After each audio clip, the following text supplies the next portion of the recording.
اس لیے میں نے اپنے نالین نہیں پہنے. کہا یا رسول اللہ اتنے ملائکہ کیوں نازل ہوئے سعد کے جنازے میں, اتنے فرشتے کیوں نازل ہوئے؟ کہا کہ سعد قرآن نہیں پڑھ سکتے تھے دیکھ کے, اور قرآن حفظ بھی نہیں تھا, تو سعد نے ایک عادت بنا لی تھی کہ جیسے ہی صبح کاروبار کے لیے نکلتے تھے تو سورہ اخلاص کی تلاوت شروع کر دیتے تھے, اور جب شام کو پلٹتے تھے تب تک سورہ اخلاص کی پورے دن تلاوت کرتے رہتے تھے, سورہ قل هو اللہ احد کی, سورہ توحید کی, سورہ اخلاص کی. کہ سورہ اخلاص کی اس کثرت سے تلاوت کی وجہ سے اللہ نے اتنے فرشتوں کو ان کے جنازے میں بھیجا ہے.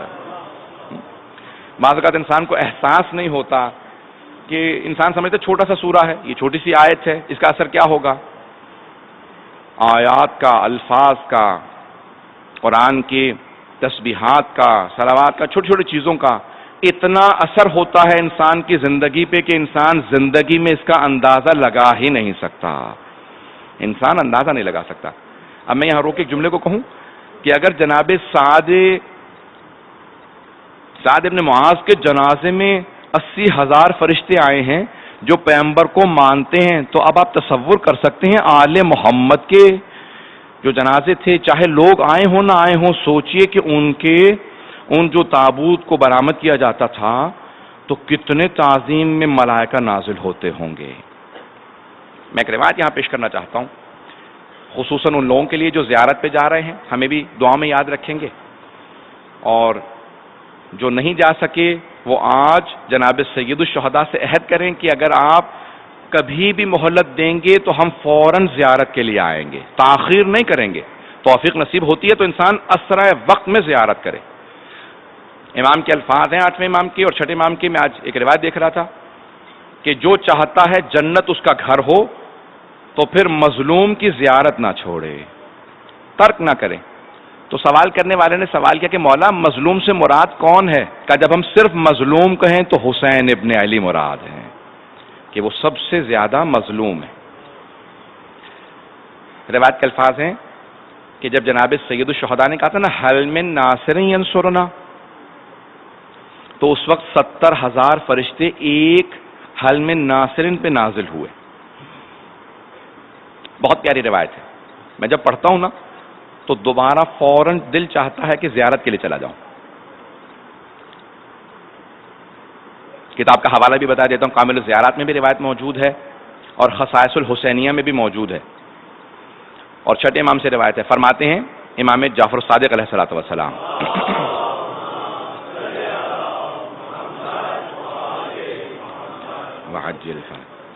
فرماتے ہیں کہ جب جناب سید الشہداء نے کہا نا حل من ناصر ینصرنا, تو ہر دفعہ جب آپ نے کہا اس کا ایک نیا اثر ہوا.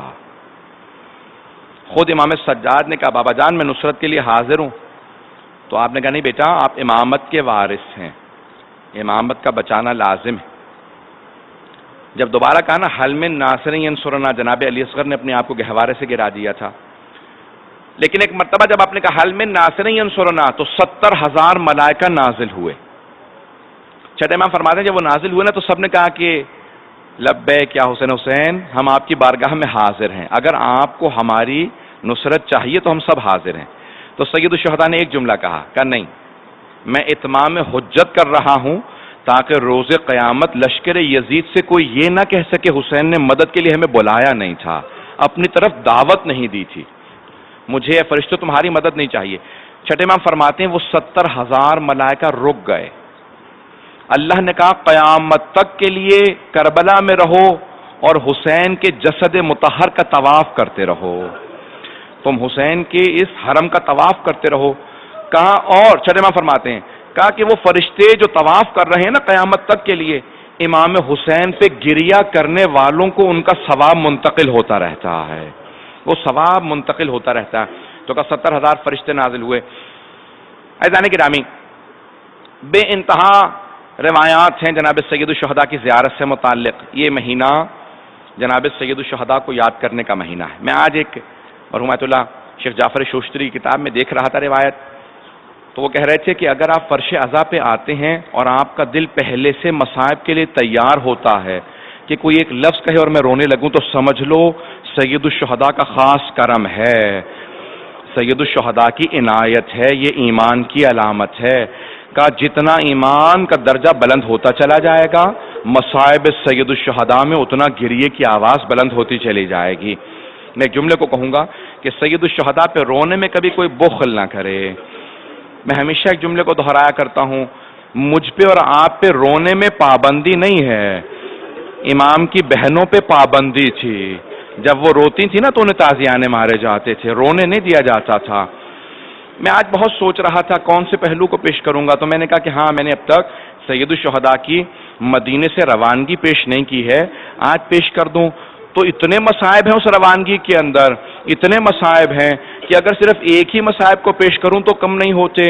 تو میں سوچ رہا تھا تھوڑے تھوڑے سے جملے پیش کر دوں گا سید الشہداء کی روانگی کے. جب آپ نے ذہنوں میں ہے نا کہ مروان نے اور ولید نے بلا لیا امام کو، امام نے یہ نہیں کہا کہ میں نہیں آؤں گا، جانتے تھے بیعت کے لیے بلا رہے ہیں، لیکن کہا کہ نہیں، میں کسی کو مہلت نہیں دینا چاہتا کہ وہ یہ کہے حسین نے پہل کی تھی، انکار کر دیا تھا آنے سے. جب انہوں نے بلایا کہا کہ بیعت کیجئے، بیعت کے لیے جب بلایا نا تو جناب سید الشہداء جب جانے لگے تو جناب زینب کو پتا چلا کہ مروان نے حسین ابن علی علیہ السلام کو بلایا. جناب زینب سے برداشت نہیں ہوا، فوراً برقع لیا، کہا اے عبداللہ ابن جعفر تیار، آپ کی اجازت ہے میرے بھائی کو مروان نے بلایا، میں بھائی سے مل لوں؟ کہاں آپ اجازت ہے، فوراً آئے. کہا بھیا اکیلے مت جائیے گا، مروان نے آپ کو بلایا اکیلے مت جائیے گا. تو جناب سید الشہداء نے کہا کہ مدینہ میرا جائے شہادت نہیں ہے اور مروان میرا قاتل نہیں ہے. کہا لیکن میرے ایک دل میں اضطراب سا ہے. تو ایک مرتبہ دونوں بیٹوں سے کہا کہ میرا بھائی جا رہا ہے، تم دونوں میرے بھائی کی حفاظت کرنا.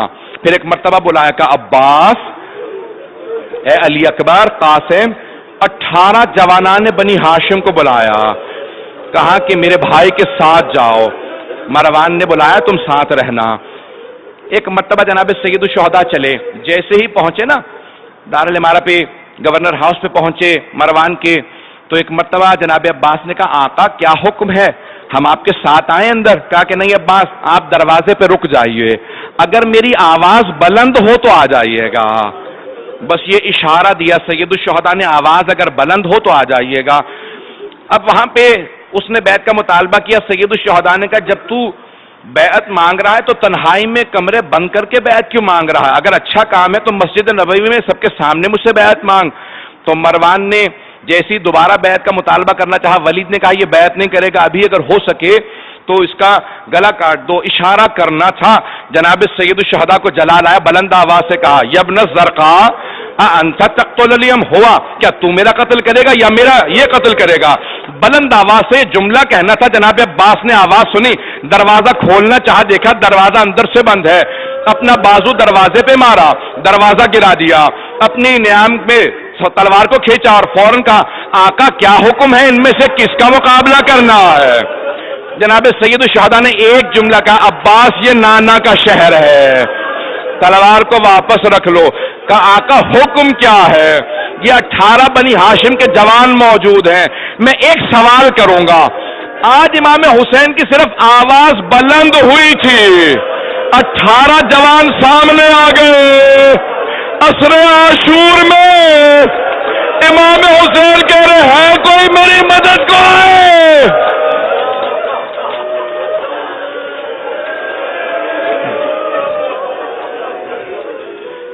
حل من ناصر ینصرنا. اے عباس آپ نے کیسے برداشت کیا ہوگا؟ حسین تنہا کھڑے. اے علی اکبر کیسے آپ کی غیرت نے برداشت کیا ہوگا؟ اجرکم اللہ. بس میں وقت نہیں ہے، میں تفصیل سے نہیں پیش کروں گا. جناب عباس نے جیسی سید الشہداء کو دیکھا کہ آقا چلیے ہم سب آپ کی پیروی کریں گے. میں نے ختم کر دیا. دوسرا مرحلہ سید الشہداء نے اعلان کر دیا یہ مجھے یہاں رہنے نہیں دیں گے، مسلسل بیعت کا مطالبہ کرتے رہیں گے. 28 رجب کو آپ نے اعلان کیا کہ میرا سفر شروع ہونے والا ہے. اب ہر آدمی تڑپ یہ رہا تھا میں ساتھ جانے والوں میں ہوں یا نہیں ہوں. ہر بچہ یہ کہتا تھا میں ساتھ جانا چاہتا ہوں، ہر جوان کہتا تھا میں ساتھ جانا چاہتا ہوں. بیویاں منتظر تھی کس کس کو ساتھ لے جائیں گے. پہنچ گئے نا آپ. کوئی چھوٹی سی بچی انتظار میں تھی، کسی کی بچی اگر بیمار ہو. اجرکم اللہ، اجرکم اللہ. میں تفصیل سے نہیں پڑھوں گا، اشارے کرتے ہوئے آگے بڑھوں گا تاکہ مکمل کر دوں سارے مصائب کو. سنیں گے؟ سید الشہداء نے بتا دیا عباس میں نے فہرست تیار کر رکھی ہے، جس جس کا نام بتاؤں گا اس کو کہہ دینا وہ آ جائے، بس وہی جائے گا. عباس آپ پانی تیار کر لیجئے گا. راوی کہتا ہے میں نے خود دیکھا جناب عباس پورا دن اونٹوں پہ پانی مسلسل مشکی سے بھر بھر کے لاتے رہے. کہا آقا اتنا پانی ساتھ رکھ لیا ہے کہ اگر ایک فوج بھی ہوگی تو پانی کم نہیں پڑے گا. بس بھئی بہت پانی لا. اچھا ہاں اچھا اہتمام ہو گیا. سید الشہداء ودا کرنے سب سے پہلے نانا کے روضے پہ گئے. خود ہی فرماتے ہیں الوقائع والحوادث میں خود ہی فرماتے ہیں کہ گریا کرتے کرتے قبر مطہر پہ گر گئے، اور گرنے کے بعد کہا کہ نانا آپ کی امت مجھے آپ کے روضے سے جدا کر رہی ہے، میں آپ کے روضے کو چھوڑ کے جا رہا ہوں.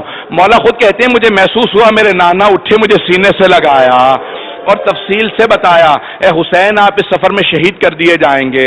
تو مولا کہتے ہیں میں نے بس ایک سوال کیا نانا میں آپ کے دین پہ سب کچھ قربان کر دوں گا، اگر آپ کا دین نہ بچا میرے پاس حبیب جیسے اصحاب موجود ہیں، پھر بھی دین نہ بچا تو علی اکبر جیسا بیٹا ہے، عباس جیسے بھائی ہیں، میں اپنی بھی جان دے دوں گا. نانا میری بہنوں سے متعلق کیا حکم ہے؟ تو ایک مرتبہ جناب رسول خدا نے کہا ان سب نے قیدی بننا ہے. تفصیل میں نہیں جا رہا، ان سب نے قیدی بننا. اچھا بس بھئی بہت تیزی سے آگے بڑھ رہا ہوں. پھر آئے امام کو معلوم ہوتا ہے جناب سیدہ کی قبر کہاں ہے، غیر معصوم نہیں جانتے. آئے ذرا میٹر دیکھیے گا، آئے اس مقام پہ جہاں جناب سیدہ کی قبر مطہر تھی. علماء کہتے ہیں جیسے چھوٹا بچہ ماں سے لپٹ کے روتا ہے نا، جناب سید الشہداء ویسے قبر سے لپٹے ہوئے تھے.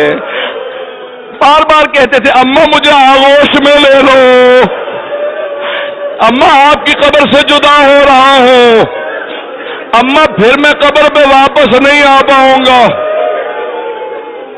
بس بھئی ماں سے ودا کیا. میں اپنے انداز سے پیش کر رہا ہوں، جناب سیدہ نے یہی کہا ہوگا نا حسین اپنے آپ کو تنہا نہ سمجھنا، میں کربلا تک ساتھ جاؤں گی، بیٹا میں آپ کی جائے شہادت کو اپنے بالوں سے صاف کروں گی. اجرکم اللہ. بس بھئی میں بہت تیزی سے گزرا تاکہ آخری مرحلے کو پیش کر پاؤں.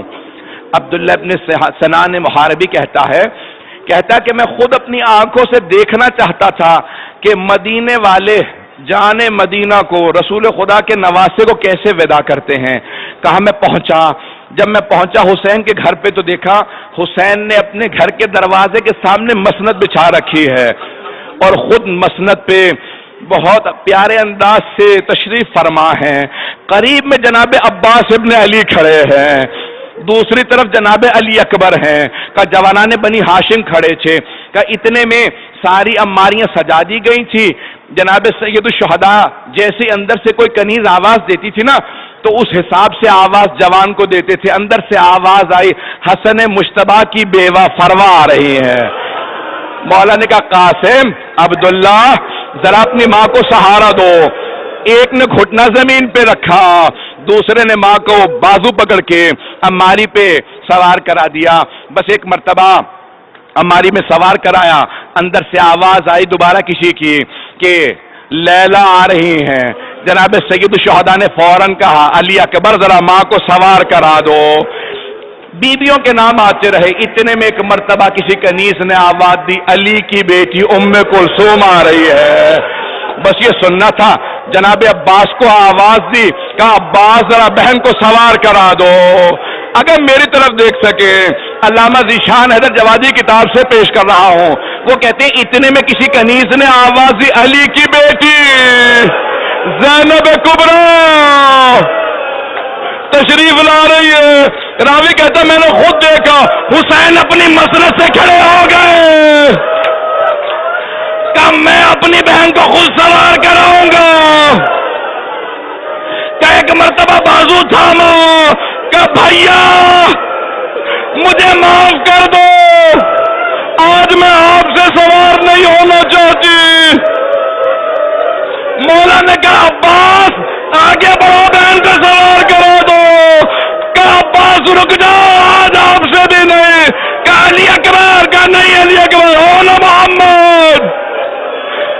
بھیا آج مجھے وہ سوار کرو جو 11 محرم کو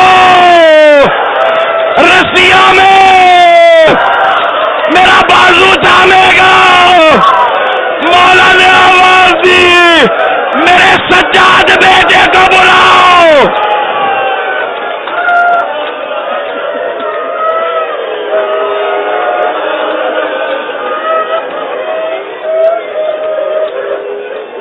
الا لعنۃ اللہ علی القوم الظالمین.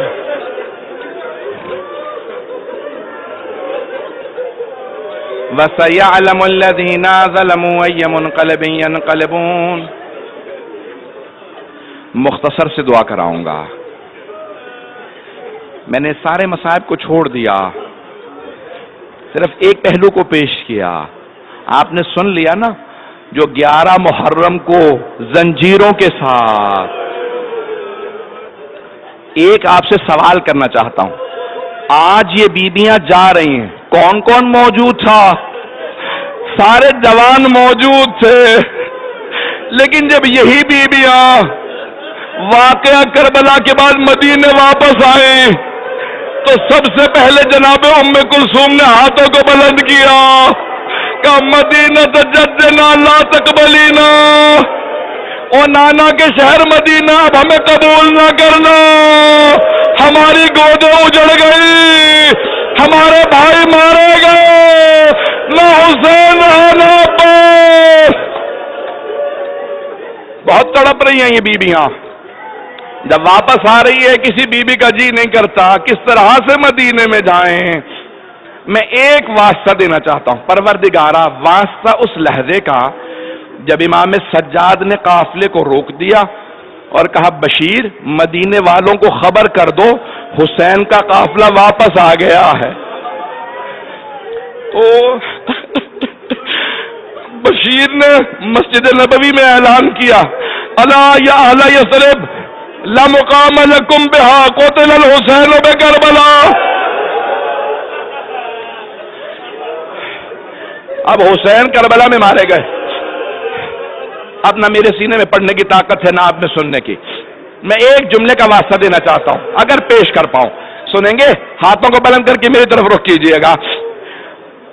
روایت کے الفاظ ہیں کسی نے حضرت محمد حنفیہ کو بتایا کہ آپ کے بھائی حسین کا قافلہ واپس آ گیا. حضرت محمد حنفیہ نے کہا کہ میں خود بھائی کا استقبال کروں گا.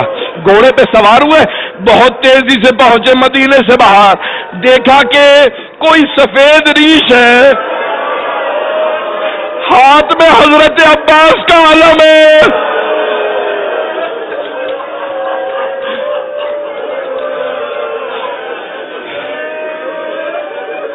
جناب محمد حنفیہ نے سوال کیا کہ این اخی الحسین, میرا بھیا حسین کہاں ہے؟ تو انہوں نے جواب دیا کہ چچا جان قد قتل بکربلا. ترجمہ نہیں کروں گا. کہ چچا جان قد قتل بکربلا. کہا اتنا سب کچھ ہو گیا, عباس کہاں تھا؟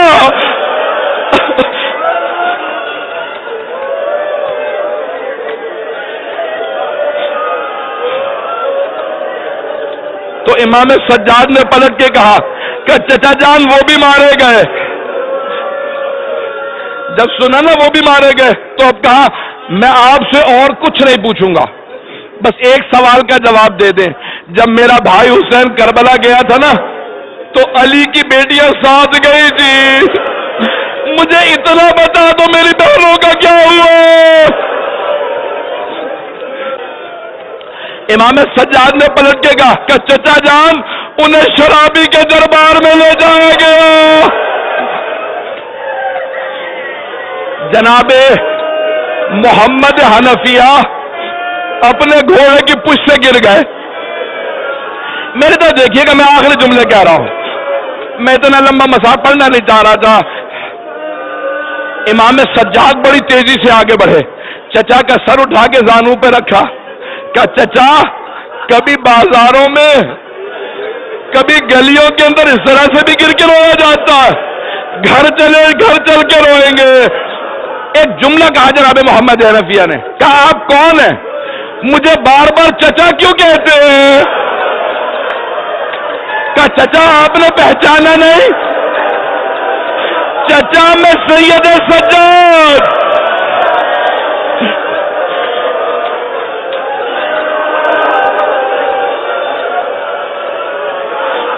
کہا چچا میں سید سجاد. تو جناب محمد حنفیہ نے بس ایک سوال کیا، کہا سجاد آپ 24 برس کے جوان ہیں، آپ کی داڑھی سفید کیسے ہو گئی؟ کہا چچا آپ نے سنا زینب شرابی کے دربار میں آپ گھوڑے سے گر گئے، میں نے آنکھوں سے دیکھا.